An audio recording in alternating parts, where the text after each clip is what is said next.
Ξέρεις τι τρελαίνει πραγματικά έναν άντρα?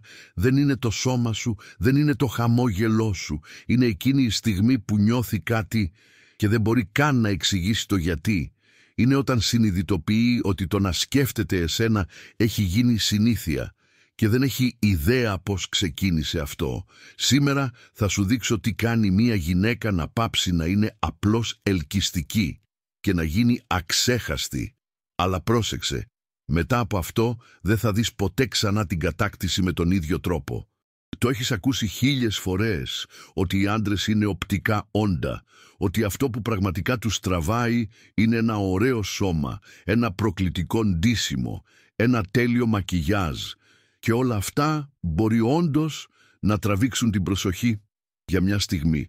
Αλλά αυτό που πραγματικά μένει, αυτό που κολλάει στο μυαλό ενός άντρα, δεν είναι αυτό που είδε, είναι αυτό που ένιωσε. Η αληθινή ανδρική επιθυμία πηγαίνει πολύ πέρα από την εμφάνιση.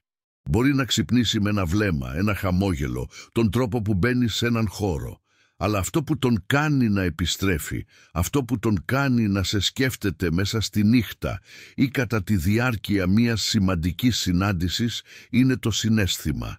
Είναι εκείνη η αίσθηση που δεν μπορεί να εξηγήσει. Είναι η ενέργεια που μεταδίδεις χωρίς να πεις λέξη. Είναι η ηρεμία που νιώθει όταν είσαι κοντά ή η γλυκιά ένταση όταν τον προκαλείς μόνο με ένα βλέμμα. Αυτό δεν έχει να κάνει με την αισθητική. Έχει να κάνει με το συναισθηματικό αντίκτυπο. Το μεγάλο λάθος που κάνουν πολλοί είναι να προσπαθούν να εντυπωσιάσουν οπτικά. Αλλά η αλήθεια είναι ότι το οπτικό προσελκύει και μόνο αυτό. Αυτό που μένει είναι αυτό που τον κάνεις να νιώσει. Ένας άντρας μπορεί να ξεχάσει το φόρεμα που φορούσες, αλλά δεν ξεχνάει το ρίγος που ένιωσε όταν τον κοίταξες αλλιώς. Μπορεί να μην θυμάται το χρώμα του κραγιόν σου, αλλά θυμάται ακριβώς τη συζήτηση που τον αναστάτωσε. Και εκεί είναι που όλα αρχίζουν να αλλάζουν. Όταν καταλάβεις ότι το παιχνίδι δεν είναι σε αυτό που δείχνεις, αλλά σε αυτό που ξυπνάς. Όταν συνειδητοποιήσεις ότι δεν έχει να κάνει με την προσοχή, αλλά με τη δημιουργία αίσθησης. Αν θέλεις να σταματήσεις να κυνηγάς και να αρχίσεις να σε θυμούνται, μείνε μαζί μου μέχρι το τέλος. Γιατί αυτό που έρχεται μπορεί να αλλάξει εντελώς τον τρόπο που σχετίζεσαι. Το βλέμμα είναι ένα από τα πιο σιωπηλά και ισχυρά όπλα που έχεις. Δεν χρειάζεται λόγια, δεν χρειάζεται προσπάθεια, δεν χρειάζεται τεχνική. Απλώς πρέπει να είναι αληθινό, σταθερό και λίγο πιο παρατεταμένο από ό,τι περιμένει κανείς.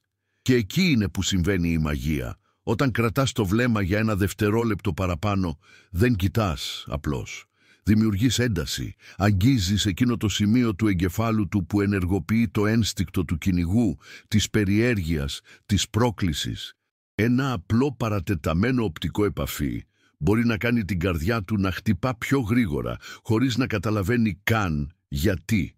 Και το καλύτερο, δεν χρειάζεται καν να πεις τίποτα. Απλώς κρατάς το βλέμμα και μετά το απομακρύνεις ήρεμα, ίσως με ένα ελαφρύ χαμόγελο ή και χωρίς καμία έκφραση. Σε αυτή τη λεπτή κίνηση γεννιέται η αμφιβολία και η αμφιβολία για τον αντρικό εγκέφαλο είναι σαν σπίθα που ανάβει την επιθυμία. Άραγε ενδιαφέρεται ή ήταν απλώς ευγένεια? Τι ήθελε να πει εκείνο το βλέμμα? Αυτές οι ερωτήσεις συνεχίζουν να αντιχούν στο μυαλό του. Γιατί, σε αντίθεση με ό,τι πιστεύουν πολλοί, το μυστήριο είναι αφροδισιακό. Και το μυστηριώδες βλέμμα, όταν χρησιμοποιείται σωστά, γίνεται αξέχαστο. Θα θυμάται εκείνη τη στιγμή, μέρες αργότερα, τον τρόπο που τον κοίταξε σιωπηλά, γιατί δεν ήταν απλώς κάτι οπτικό, ήταν συναισθηματικό. Ήταν μια αόρατη ανταλλαγή. Και ξέρεις το πιο ενδιαφέρον, αυτό λειτουργεί παντού. Σε ένα πάρτι, σε μια συνάντηση, σε μια τυχαία γνωριμία. Δεν χρειάζεται το ιδανικό σκηνικό, χρειάζεται μόνο παρουσία. Να είσαι εκεί, ολόκληρη, με αυτοπεποίθηση, άνετη με τη δύναμή σου. Έχεις χρησιμοποιήσει ποτέ αυτό το είδος βλέμματος χωρίς να το καταλάβεις? Γράψε κάτω στα σχόλια αν το έχεις κάνει και υπήρξε κάποια απρόσμενη αντίδραση. Υπάρχει κάτι ακαταμάχητο σε μια γυναίκα που ξέρει να προκαλεί με διακριτικότητα. Δεν είναι θέμα αγένειας ή αλαζονίας. Είναι παιχνίδι με αυτοπεποίθηση. Είναι αυτή η τέλεια ισορροπία ανάμεσα στη γοητεία και την πρόκληση που κάνει έναν άντρα να βγει από τον αυτόματο πιλότο και να προσέξει πραγματικά. Όταν προκαλείς με λεπτότητα, χωρίς επιθετικότητα, λες κάτι πολύ πιο βαθύ από ό,τι φαίνεται. Λες, δεν προσπαθώ να σε εντυπωσιάσω. Νιώθω άνετα με τον εαυτό μου και αν θέλεις να με ακολουθήσεις, τέλεια. Αν όχι, είμαι καλά και μόνη μου. Αυτού του είδους η ενέργεια είναι μαγνητική. Ενεργοποιεί έναν διακόπτη στο αντρικό μυαλό που λέει «Οπ, αυτό είναι κάτι διαφορετικό», γιατί οι περισσότεροι προσπαθούν συνεχώς να ευχαριστήσουν, να γίνουν αποδεκτοί, να πάρουν έπαινο, να αισθανθούν επιβεβαίωση. Και τότε έρχεσαι εσύ με ένα ανάλαφρο αστείο, μια παιχνιδιάρικη πρόκληση και αλλάζεις εντελώς τους κανόνες του παιχνιδιού. Απλές φράσεις όπως «Σοβαρά, αυτή ήταν η καλύτερη καμάκη σου» ή «Αυτό το επιχείρημα είναι αδύναμο, προσπάθησε ξανά» λειτουργούν όχι γιατί τον μειώνουν, αλλά γιατί δημιουργούν παιχνίδι. Ένα χορό, έναν ρυθμό μεταξύ σας. Νιώθει ότι πρέπει να προσπαθήσει, να σκεφτεί καλύτερα, να είναι πιο παρόν. Και αυτό είναι εθιστικό. Το χιούμορ, όταν χρησιμοποιείται έξυπνα, χτίζει σύνδεση και ένταση ταυτόχρονα. Τον κάνεις να γελάσει και ταυτόχρονα προκαλείς το μυαλό του. Του δείχνεις ότι δεν πρόκειται να λυγίσεις εύκολα, ότι είσαι εκεί για να περάσεις καλά, όχι για να σε επιλέξουν με κάθε κόστος. Και αυτού του είδους η διακριτική πρόκληση αποκαλύπτει και μια εσωτερική αλήθεια. Εκτιμάς τον εαυτό σου, ξέρεις τη δύναμή σου, δεν είσαι απελπισμένη για έγκριση και αυτό είναι εξαιρετικά ελκυστικό.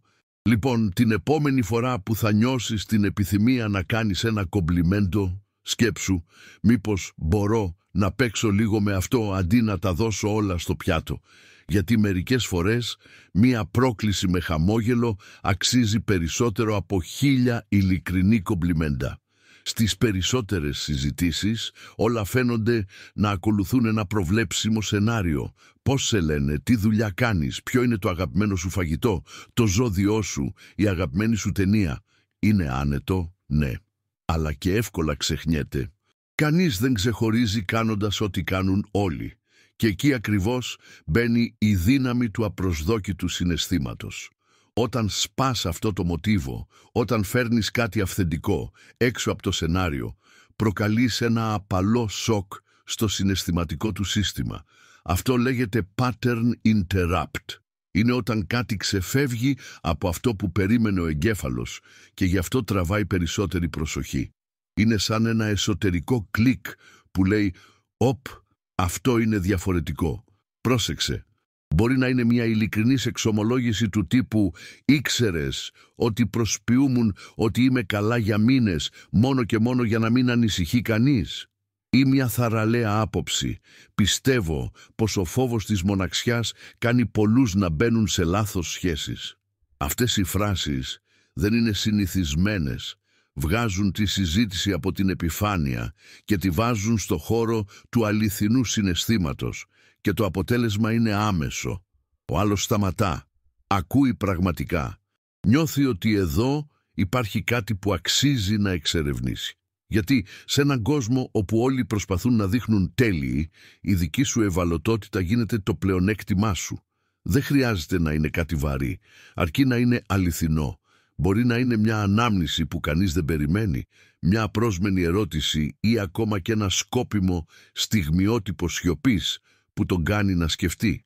Γίνεσαι απρόβλεπτη με καλό τρόπο, με τρόπο που ενεργοποιεί την περιέργεια, τον θαυμασμό και κυρίως τη σύνδεση. Αυτό που μένει σε έναν άντρα δεν είναι το πόσο τον εντυπωσιάζεις, είναι το πόσο τον κάνεις να νιώσει. Και το απρόσμενο είναι αυτό που μένει, γιατί δεν μπορεί να σε βάλει στο συνηθισμένο κουτάκι και όταν συμβαίνει αυτό νιώθει ότι πρέπει να μάθει περισσότερα, να καταλάβει ποια είσαι στα αλήθεια και αυτό σε κάνει αξέχαστη. Θες να μάθεις πώς να πεις μία φράση που δεν θα ξεχάσει ποτέ? Πρόσεξε την επόμενη ενότητα. Η φωνή σου έχει περισσότερη δύναμη από όσοι φαντάζεσαι. Όχι για το τι λες, αλλά για το πώς το λες. Ο τόνος, ο ρυθμός, η παύση, όλα αυτά είναι σαν μουσική για τον εγκέφαλο. και όταν χρησιμοποιούνται με πρόθεση μπορούν να δημιουργήσουν σύνδεση τόσο έντονη όσο ένα άγγιγμα. Σκέψου την τελευταία φορά που κάποιος σου μίλησε ήρεμα, αργά, κοιτώντας σε στα μάτια, χωρίς βιασύνη, χωρίς άγχος. Θυμάσαι την αίσθηση, γιατί η φωνή, όταν χαμηλώνει λίγο τον τόνο, όταν επιβραδύνει, όταν αφήνει τον σιωπή να υπάρχει ανάμεσα στις λέξεις, δημιουργεί άμεση οικειότητα. Είναι σαν να επιβραδύνεται ο χρόνος, σαν ο υπόλοιπος κόσμος να περνά σε δεύτερη μοίρα. Και ξαφνικά αυτή η συζήτηση δεν είναι απλώς άλλη μία, είναι μια στιγμή που μένει. Εκεί είναι που συμβαίνει η μαγεία. Οι άντρες είναι όντως πολύ οπτικοί, αλλά όταν μπαίνει στο παιχνίδι η σωστή φωνή με τον σωστό ρυθμό ξεπερνά το λογικό και αγγίζει κατευθείαν το συναίσθημα. Μια απλή φράση υπομένη με πρόθεση μπορεί να προκαλέσει ανατριχύλα περισσότερο από ένα άγγιγμα. Για παράδειγμα, αντί να τα λες όλα γρήγορα, σαν να προσπαθείς να νικήσεις το χρόνο, δοκίμασε αυτό. Επιβράδυνε λίγο. Χαμήλωσε λίγο τον τόνο σου. Κάνε μια παύση λίγο πριν πεις κάτι σημαντικό. Αυτή η παύση, αυτό το κενό σιωπής, είναι το σημείο όπου αυτός σκύβει για να ακούσει καλύτερα, όπου αρχίζει να δίνει αληθινή προσοχή. Το να πεις «μου άρεσε που σε είδα σήμερα» με έναν συνηθισμένο τόνο είναι ένα πράγμα. Τώρα δοκίμασε να το πεις αυτό κοιτώντας τον στα μάτια με πιο χαμηλή, πιο αργή φωνή, κάνοντας μια μικρή παύση μετά το «μου». Η επίδραση είναι τελείως διαφορετική, γίνεται σύνδεση. Και αυτή είναι η διαφορά ανάμεσα στο να μιλάς και στο να συνδέεσαι. Να μιλάει κανείς, όλοι μπορούν, αλλά το να αγγίζεις συναισθηματικά μέσω της ομιλίας είναι κάτι άλλο. Είναι παρουσία, είναι πρόθεση, είναι ενέργεια. Η φωνή σου μπορεί να γίνει η συναισθηματική σου υπογραφή. Να γίνει ο ήχος που αυτό συνδέει με την ηρεμία, την επιθυμία, το βάθος. Και το καλύτερο, δεν χρειάζεται να προσποιηθείς τίποτα. Αρκεί να είσαι παρούσα σε αυτό που λες, να νιώθεις αυτά που λες. Και όταν το κάνεις, το νιώθει κι αυτός. Και όταν αρχίζει να συνδέει τη φωνή σου με έντονες στιγμές, με γαλήνη, με συναίσθημα, δεν σε θυμάται απλώς. Σε αισθάνεται. Ακόμα και στην απουσία, ακόμα και στη σιωπή. Υπάρχει τεράστια διαφορά ανάμεσα στο να αποδέχεσαι κάποιον και στο να τον επιλέγεις. Και οι άντρες το νιώθουν αυτό, ακόμα και αν δεν το λένε ποτέ. Όταν ένας άντρας καταλάβει ότι επιλέχθηκε, ότι έχεις επιλογές, έχεις ελευθερία, έχεις αξία, κι όμως τον επέλεξες, αυτό ενεργοποιεί κάτι βαθύ μέσα του. Δεν πρόκειται για κολακία, ούτε για να φουσκώσει το εγώ του. Είναι θέμα αξίας, να δείχνεις ότι ξέρεις ποια είσαι, τι αξίζεις και ότι η προσοχή σου δεν μοιράζεται αυτόματα, δίνεται με πρόθεση. Όταν καταλάβει ότι θα μπορούσες να είσαι οπουδήποτε με οποιονδήποτε, αλλά είσαι εκεί μαζί του, αυτό χτυπάει διαφορετικά. Τον κάνει να νιώθει πραγματικά σημαντικός. Και αυτό το συναίσθημα για έναν άντρα είναι μεταμορφωτικό. Δεν νιώθει απλά ότι τον ανέχονται ή ότι είναι μέρος μιας ακόμη ιστορίας. Νιώθει ότι τον είδες, τον επέλεξες.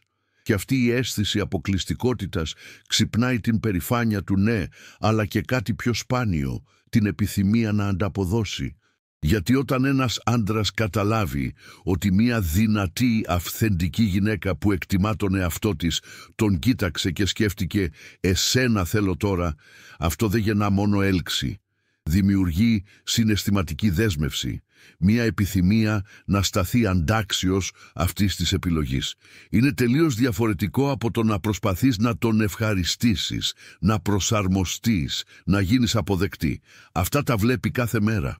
Αλλά μια γυναίκα που είναι καλά μόνη της, που δεν διψάει για προσοχή και παρόλα αυτά τον κοιτάει με επιθυμία, με τρυφερότητα, με παρουσία, αυτή η γυναίκα αφήνει σημάδι και δεν χρειάζεται μεγάλη δήλωση. Μπορεί να είναι ένα απλό σχόλιο όπως «νιώθω διαφορετικά όταν είμαι μαζί σου» ή ακόμα «δεν ανοίγομαι εύκολα, αλλά με σένα βγαίνει φυσικά». Αυτές οι φράσεις, υπομένες με ειλικρίνεια, έχουν βάρος, γιατί λένε «σε διάλεξα» όχι από έλλειψη επιλογών, αλλά γιατί κάτι σε σένα με άγγιξε. Όταν κάνεις έναν άντρα να νιώσει μοναδικός, νιώθει ότι βρήκε κάτι σπάνιο. Και αυτό αλλάζει τα πάντα. Τον τρόπο που σε κοιτάζει, που συνδέεται, που σε εκτιμά. Γιατί τώρα δεν είναι μόνο επιθυμία. Είναι σύνδεση. Είναι ταύτιση. Αν έχεις κάνει ποτέ έναν άντρα να νιώσει μοναδικός, γράψε στα σχόλια «Το έχω ζήσει αυτό». Γιατί αυτή η εμπειρία, όταν είναι αληθινή, δεν ξεχνιέται ποτέ. Υπάρχει κάτι βαθιά μαγνητικό στο μυστήριο, ιδιαίτερα για τους άντρες. Γιατί αντίθετα με ό,τι νομίζουν πολλοί, δεν είναι αυτό που ήδη ξέρει για σένα που τον κρατάει. Είναι αυτό που ακόμα δεν έχει καταλάβει πλήρως. Ο ανδρικός εγκέφαλος είναι φυσικά προγραμματισμένος να λύνει γρίφους, να αναζητά μοτίβα, να κατανοεί ότι είναι πέρα από την άμεση αντίληψη. Έτσι, όταν είσαι μια γυναίκα που δεν τα δίνει όλα αμέσως, που έχει στρώσεις, αποχρώσεις, που ξαφνιάζει με μικρές κινήσεις, ενεργοποιείς αυτή την περιέργεια. Νιώθει ότι πρέπει να προσέξει περισσότερο, ότι υπάρχει κάτι ακόμα να ανακαλύψει και αυτό τον κρατάει συναισθηματικά συνδεδεμένο. Αλλά πρόσεξε, μυστήριο δεν σημαίνει να είσαι ψυχρή, ούτε απρόσιτη. Δεν σημαίνει να παίζεις παιχνίδια ή να προσποιείσαι αδιαφορία. Σημαίνει απλώς να έχεις μία τόσο αυθεντική παρουσία, τόσο συνδεδεμένη με το ποια είσαι, που εκείνος καταλαβαίνει ότι δεν έχει δει ακόμα όλη την εικόνα, ότι υπάρχει βάθος εκεί, ότι κάθε συνάντηση μπορεί να αποκαλύψει κάτι καινούριο για σένα. Αυτό χτίζεται με απλές κινήσεις, με τον τρόπο που ακούς, με τις παύσεις που επιτρέπεις, με το τι επιλέγεις να αποκαλύψεις τη σωστή στιγμή. Μπορείς να είσαι ιδιαίτερα χαρισματική, διασκεδαστική, ακόμη και εξωστρεφής και παρόλα αυτά να κρατάς αυτό το μυστήριο. Γιατί δεν έχει να κάνει με το να κρύβεσαι, έχει να κάνει με το να μην δίνεσαι ολόκληρη μέσα σε μία μόνο συζήτηση. Μπορείς να μιλήσεις για κάτι βαθύ που έχεις ζήσει και αμέσως μετά να αλλάξεις θέμα με ελαφρότητα. Μπορείς να πεις μία έντονη ιστορία και να αφήσεις εκείνον να φανταστεί τη συνέχεια. Μπορείς να του κάνεις μία ερώτηση που κανείς δεν του έχει κάνει ποτέ και να μην απαντήσεις εσύ με τη σειρά σου. Αυτό δημιουργεί έναν χορό, μία ανταλλαγή, όπου νιώθει ότι κάθε λεπτό μαζί σου είναι μία ανακάλυψη. Και όταν αποκαλύπτεις τις πλευρές σου σταδιακά, νιώθει συναισθηματικά εμπλεκόμενος. Γιατί το προβλέψιμο, το προφανές, αυτό που προσφέρεται από την αρχή, δεν δημιουργεί δέσιμο. Αυτό που κάνει κάποιον να κολλήσει με την ενέργειά σου, είναι το να νιώθει ότι υπάρχει κι άλλο, ότι δεν σε έχει ξεδιαλύνει ακόμα εντελώς. Το μυστήριο δεν είναι ρόλος. Είναι επιλογή να μην μικρύνεις τον εαυτό σου, να μην χωρέσεις σε μία γρήγορη εξήγηση, να επιτρέπεις να σε ανακαλύψουν σιγά σιγά και όσο περισσότερο σε ανακαλύπτει, τόσο περισσότερο θέλει να συνεχίσει. Αυτό είναι που σε κάνει όχι απλώς ελκυστική, αλλά συναρπαστική. Υπάρχει μια στιγμή που όλα αλλάζουν ανάμεσα σε σένα και έναν άντρα. Δεν είναι όταν φιλιέστε, ούτε όταν σε επενεί ή σε προσκαλεί ξανά να βγείτε. Είναι όταν, απροσδόκητα, σου επιτρέπει να δεις την ευαλωτότητά του. Αυτή η στιγμή είναι σπάνια, γιατί από μικροί οι άντρες μαθαίνουν να κρατάνε τα πάντα μέσα τους. Να μην κλαίνε, να μην δείχνουν αδυναμία, να μην παραδέχονται φόβο, κούραση ή ανασφάλεια. Άρα, όταν τελικά χαμηλώσει τις άμυνες, έστω και για λίγα δευτερόλεπτα, αυτό είναι ιερό. Είναι μια σιωπηλή έκκληση για αληθινή σύνδεση. Μόνο που πολλοί δεν καταλαβαίνουν τη δύναμη αυτής της στιγμής και καταλήγουν να τη μετατρέπουν σε πρόβλημα προς επίλυση. Εκείνος μιλά για μία ανασφάλεια και εσύ προσπαθείς να τον εμψυχώσεις. Εκφράζει μία αμφιβολία και του δίνεις συμβουλές. Η πρόθεση μπορεί να είναι καλή, αλλά χωρίς να το καταλάβεις ακυρώνεις τον χώρο εμπιστοσύνης που άρχισε να δημιουργείται. Οι άντρες δεν ψάχνουν λύσεις όταν ανοίγονται, δοκιμάζουν αν ο χώρος είναι ασφαλής, αν επιτρέπεται να είναι άνθρωποι δίπλα σου. Αν θα τους κρίνουν, θα τους διορθώσουν ή απλώς θα τους δεχτούν. Και σε αυτόν τον χώρο ακρόασης, στη σιωπή που είναι γεμάτη παρουσία, χτίζεται βαθιά σύνδεση. Το να ακούς χωρίς να προσπαθείς να διορθώσεις είναι μία από τις μεγαλύτερες πράξεις οικειότητας. Όταν καταλάβει ότι είσαι εκεί, ότι νιώθεις μαζί του, χωρίς βιασύνη, χωρίς κριτική, χωρίς άγχος, τότε χαλαρώνει. Και όταν ένας άντρας χαλαρώνει συναισθηματικά δίπλα σε μια γυναίκα, δένεται, ανοίγεται περισσότερο, ξαναγυρνά, γιατί αυτό που ένιωσε μαζί σου είναι σπάνιο. Μερικές φορές το μόνο που χρειάζεται ένας άντρας είναι ένα βλέμμα που λέει «είναι εντάξει να το νιώθεις αυτό». Μια σιωπή που δεν βιάζει. Μια απλή φράση όπως «είμαι εδώ». Δεν χρειάζεται να προσποιείσαι τίποτα τώρα. Αυτό δεν δημιουργεί απλώς δεσμό. Δημιουργεί συναισθηματική αφοσίωση. Και το πιο όμορφο, αυτός ο τύπος σύνδεσης δεν εξαρτάται από τον χρόνο. Μπορεί να συμβεί στο πρώτο ραντεβού ή μετά από μήνες μαζί. Γιατί δεν χτίζεται με όμορφα λόγια. Χτίζεται με παρουσία, με σεβασμό στον ρυθμό του άλλου, με αληθινή ενσυναίσθηση. Όταν προσφέρεις αυτόν τον χώρο σε έναν άντρα, νιώθει ότι βρήκε κάτι που δεν ήξερε καν ότι χρειαζόταν. Ένα μέρος όπου μπορεί να είναι ο εαυτός του, ολόκληρος, με τη δύναμή του και με το φόβο του, με τη σιγουριά του και με την ευαλωτότητά του. Και αυτό, περισσότερο από κάθε ομορφιά, περισσότερο από κάθε γοητεία, είναι αυτό που τον κάνει να θέλει να μείνει. Γιατί δεν του προσφέρει ο καθένας τέτοια ειρήνη. Μερικές φορές αυτό που μένει περισσότερο σε έναν άντρα δεν είναι αυτό που λες, ούτε το πώς ντύνεσαι, ούτε καν αυτά που ζείτε μαζί.